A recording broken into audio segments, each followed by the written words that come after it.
U načelu u ovom trenutku ne postoje politička kriza vezano za funkcionisanje vlade. Vlada je poprilično koherentna i parlamentarna većina je veoma velika.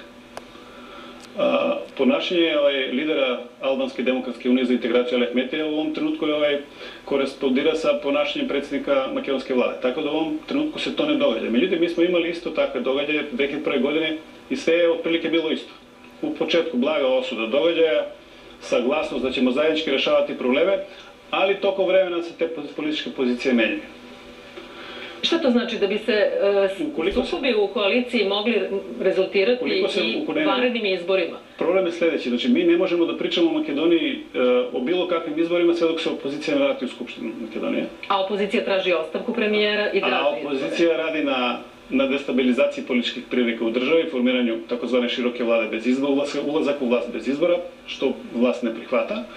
Tako da imamo veoma interesantnu poziciju da i ukoliko izađe, znači Ali Ahmeti iz vlade, parlamentarna većina je 51%, znači 62 poslanika. Znači, vlade neće biti mnogo. Prema Ustavu, da li Albanska partija uvek mora da participira u vladi? Upravo to, znači izlaze i rešenje je da postoji i druga albanska partija koja će biti uključena u vlasti. Međutim, ovako, znači, ustavno-pravni sistem Makedonije, u ustavno-pravnom sistemu Makedonije, Albanci, Srbi, Turci, Romi i ostali su konstitutivni elementi makedonske države. I imate onda političku praksu u kojoj i da imate 62 poslanika, vlada makedonska nije legitimna ako ne učestvuju Albanci.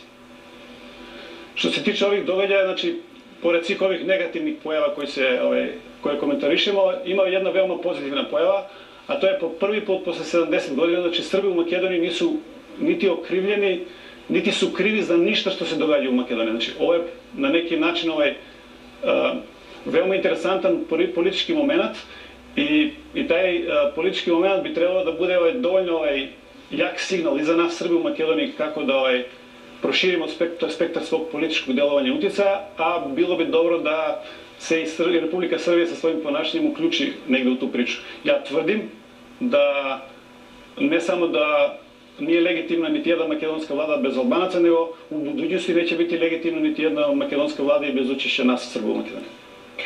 Kada je